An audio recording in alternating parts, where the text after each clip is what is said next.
어떤 경우에는 그 보톡스 물질에 대한 항체를 만들게 되는 경우가 생겨요. 보톡스는 돈 주고 맞았는데 효과가 없는 이제 그런 경우가 생길 수가 있는 거죠.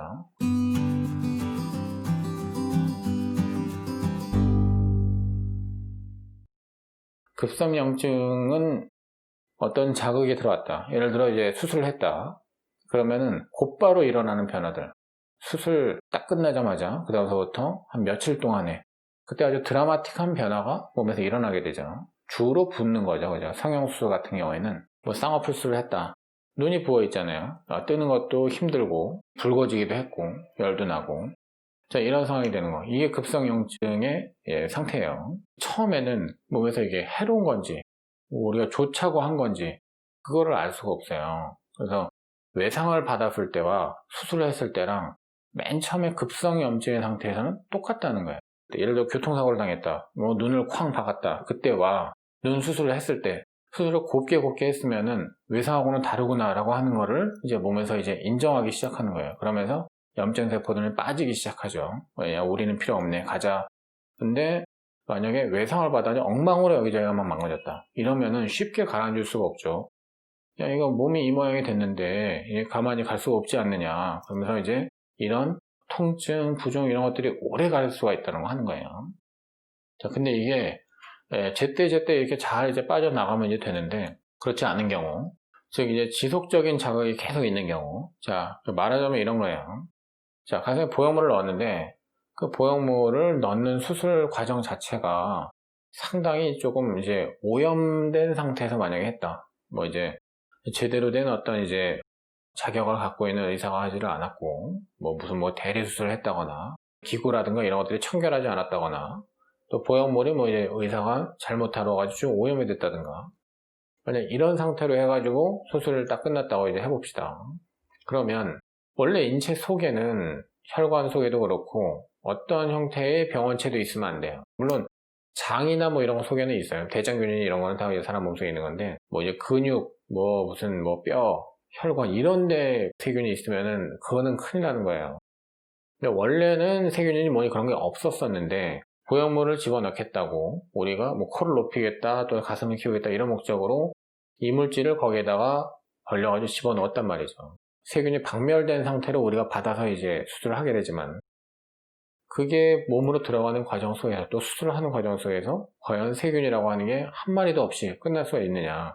그렇게 이제 지향을 할 수는 있지만은 사실 이제 완벽히 세균이 없는 상태 이렇게 되기는 정말로 쉽지 않죠. 그래서 어느 정도는 이제 오염된 상태로 만약에 끝났다.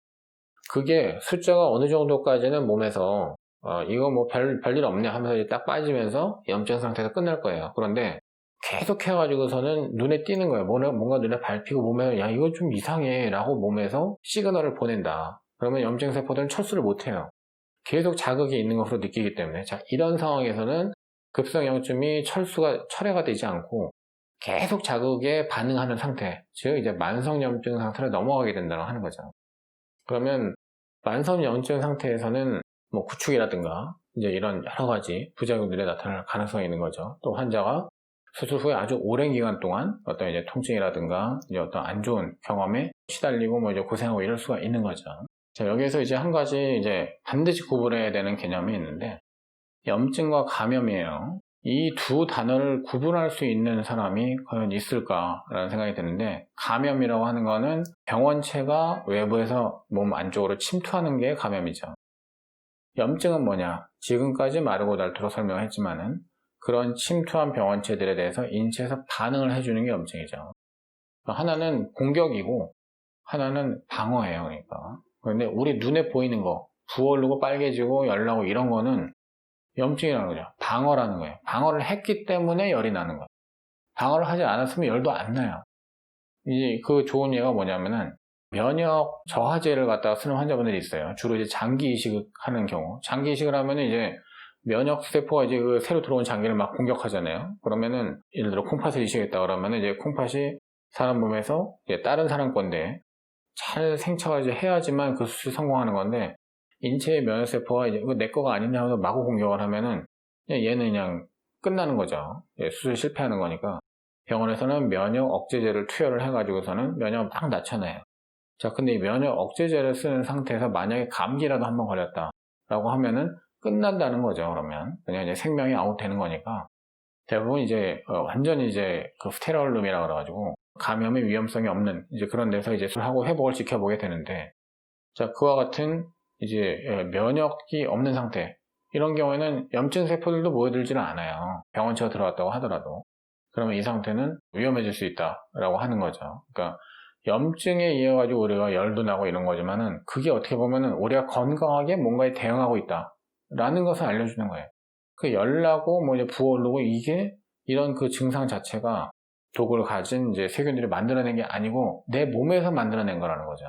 근데 어쨌든 염증과 감염은 서로 같이 가는 경우들이 물론 많이 있죠.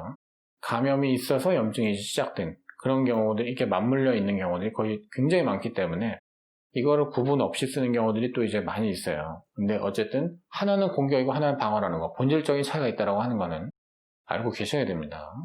자, 지금 급성염증은 이제 워낙에 드라마틱한 상황이고 모두가 다 잘 알아요. 어떤 건지. 근데 만성염증은 그러면 이제 뭐냐? 이거를 정확하게 아시는 분들은 잘 없을 거예요. 만성염증의 증상은 급성염증이랑 달라가지고 좀 미묘해요. 그리고 놓치기가 쉽죠. 증상이 사람 따라 다 다르고 아주 강한 어떤 반응이 나오지는 않는다는. 하지만 한 번 시작되면 잘 안 끝나요. 잘 안 고쳐져요. 뭐 예를 들면은 이제 피로감, 오랫동안 지속되는 열, 부어오르는 거, 또 복통, 흉통 뭐 이런 것처럼 특징이 없는 증상들, 우리가 딱 집어가지고 이런 증상이 나타나면 이거야 라고 얘기할 수가 없는, 피곤한 거 뭐 잠 못 자고 뭐 회식 오랫동안 하고 하면 누구나 피곤한 거잖아요. 근데 그게 병인지 그냥 내가 무리해서 그런 건지 알 수가 없잖아요. 만성염증이라고 하는 거는 그런 경우들이 참 많다고 하는 거죠. 하지만 시작되면은 정말로 안 고쳐진다. 그래서 만성염증으로 인해서 발생한 질병들 굉장히 많다라고 하는 거예요. 그러니까 암도 어떤 암은 만성염증하고 연관성이 있는 거예요. 심장질환, 그러니까 심장을 지나가는 이제 혈관을 갖다가 이제 혈관 속안에서 이제 염증이 이제 생겼을 경우에 류마티스니 뭐 당뇨, 비만, 천식, 뭐 알츠하이머병 이런 모든 것들이 만성염증하고 관련이 있다고 이렇게 생각을 하고 있는 거예요. 굉장히 다양하죠, 어쨌든. 만성염증의 원인은 이제 여러 가지 또 이제 좀 비특이적인 그런 인자들이 있는데, 제가 지금 오늘 주로 얘기하고 싶은 거는 보형물을 이렇게 넣는 수술, 이물질을 옷에 삽입하는 이런 수술에서 처음서부터 뭔가 이제 어떤 급성염증이 일어나는 거는 당연한 거고, 그거 안 일어나면 정말 이상한 거예요. 일어나는 거는 맞는 거고 정상적인 건데 그게 적시에 해소되느냐가 더 중요한 거거든요. 적시에 해소되지 않고 쭉 끌고 나간다. 그러면서 이 상황으로 갔을 때 제가 생각했을 때는 많은 부작용들이 이제 생길 것이다 라고 하는 거예요.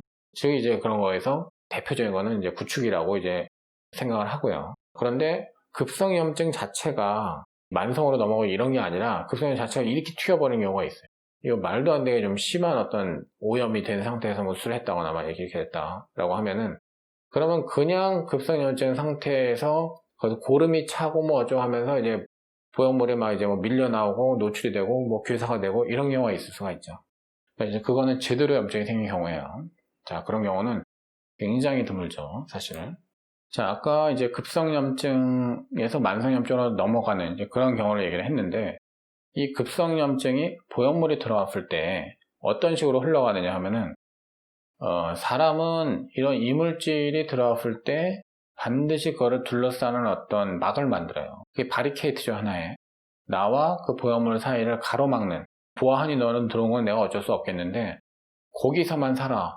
그리고 나한테 너 가까이 오지 마. 자, 이렇게 몸에서 시그널을 보내는 거죠. 자, 그렇게 바리케이트를 친 그게 바로 이제 피막, 캡슐인 거죠. 그 캡슐이 형성되는 과정 자체가 염증이 진행됐기 때문에 만들어지는 거예요. 자, ALCL, 악성 림프종 사태가 이제 뭐 상당히 오랫동안 이제 작년에 이제 이야기가 됐었었는데 지금 한 1년 정도 됐죠. 그때 이제 악성 림프종을 시사하는 어떤 증상도 없었는데도 불구하고 이제 보형물을 이제 빼내겠다라고 이렇게 또 검사를 보내라. 자, 이렇게 이제 요구하시는 환자분들이 있었어요. 그 의사 입장에서는 야, 이거 뭐 보내봤자 돈만 쓰는 거고 아무 소득도 없는 건데 환자가 하도 이제 하라고 얘기하니까 또 뛰어가지고 보냈단 말이죠. 보내면은 거기에서 의미 있는 어떤 그런 소견이 나오지는 당연히 않죠. 그냥 그저 나온다는 게 뭐 어떤 염증 소견이 있다, 뭐 만성염증 소견이 있다, 뭐 이제 이런 것들이 좀 나올 수가 있어요. 염증소견이라고 하는 거는 염증세포가 거기에 침착되어 있다는 얘기거든요. 염증세포가 피막에 이제 있는 거, 이거 이제 큰일 났다, 이거. 나 이제 염증 소견이 있다고 한다. 이거 어떻게 된 거냐? 수술을 어떻게 한 거냐? 또 이거를 수술한 의사는 못 믿고 다른 의사들한테 가가지고 막 물어보시는 분들이 있어요. 지금 제가 말씀드리지만은 피막이라고 하는 것 자체가 염증 때문에 생긴 거예요. 염증 반응이 지금까지 말씀드린 대로 염증 반응이 없었으면은 이런 피막 조직 자체도 생기지 않아요. 당연히 염증 세포가 모여들어서 걔네들이 섬유소원, 이게 쭉 길게 뽑히는 어떤 이제 파이버 같은 거 갖다가 쭉쭉 만들어내면서 피막이 처음에 형성이 되고 걔네들이 계속 리모델링이 되면서 굳어지는 거예요. 그리고 거기에서 이 피막의 파이버들, 이런 것들이 너무 많이 동원이 되고 너무 이제 일률적으로 이렇게 단단하게 만들어지면 그게 구축이 되는 거죠. 그러니까 급성 염증 상태에서 이게 이물질이네? 와가지고 보니까 그러면 이물질 이거 둘러싸자. 그러면 둘러싸는 이런 과정을 하고서 끝나면은 얘네들 다 철수해요. 근데 이게 너무 과하게 생기지 않게끔 적당한 정도로만 이물질 반응이 이제 일어나게끔. 자, 이렇게 이제 되는 것이 가장 핵심이라고 하는 거죠. 그렇게 되느냐 안 되느냐가 뭐 수술 후에 어떤 결과, 뭐 보형물 위치, 촉감 이런 모든 걸 다 결정한다고 해도 과언이 아니에요. 자, 오늘 제가 이제 이야기한 부분을 갖다가 조금 이거 굉장히 사실은 어려운 어떤 논문을 갖다 레퍼런스를 해서 이제 말씀드리는 거지만은 정리를 해드리면은 첫 번째는 이물질을 갖다 우리가 넣는 수술을 이렇게 하는데 그게 뭐 치과에서 임플란트를 박을 때도 마찬가지고 뭐 안과에서 인공 수정체, 인공 렌즈를 갖다 삽입하는 수술을 할 때도 마찬가지예요. 코에다 실리콘 넣을 때도 마찬가지, 가슴에다 실리콘 넣을 때도 마찬가지예요. 이런 어떤 이제 우리가 일상적이지 않은 그런 상황이 닥쳤을 때 몸에서는 반드시 이제 이것을 일단은 이거는 비정상적인 상황이다 라고 규정하고 공격을 퍼부으려고 공격하는 세포들, 즉 염증 세포들을 보낸다는 거예요. 걔네들이 쭉 이제 모여들어가지고 야 이걸 어떻게 할까 라고 이제 하다가 이제 대응을 갖다 정상적으로 하고 나오게끔 얌전하게 모든 게 이제 흘러가게끔 그렇게 하고서 끝난다고 했을 때 가장 부작용도 없고 좋은 어떤 수술 결과를 유지하게 된다는 거예요.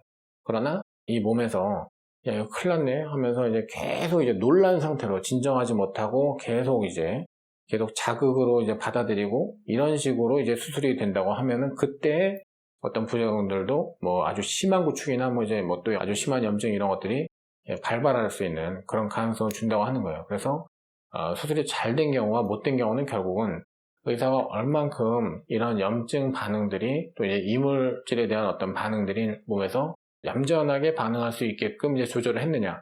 사실은 그거에 달려있는 문제라고 할 수가 있어요. 모든 것이 다 거기에 달려있다고 해도 과언이 아니죠. 자, 오늘은 이제 이렇게 이제 얘기를 하면 정말 이거는 수박 겉핥기 얘기밖에 안 되고 정말 이제 어떻게 얘기를 풀어갈까 저도 고민을 많이 했었는데 일단은 어려운 얘기로 들어가면 이게 한도 끝도 없기 때문에 일단 이 정도에서 제가 이제 설명을 마치도록 하겠습니다. 그래서 염증과 감염은 다르다. 그리고 염증이라고 하는 거는 모든 사람에게 반드시 있을 수밖에 없는 그런 작용이고 염증이 있어요 라고 했을 때 너무 놀라지는 마시라. 이제 그런 부분들도 여러 가지 상식과 함께 좀 기억해 주셨으면 좋겠습니다. 자, 오늘 영상은 여기서 마치도록 하겠습니다. 고맙습니다.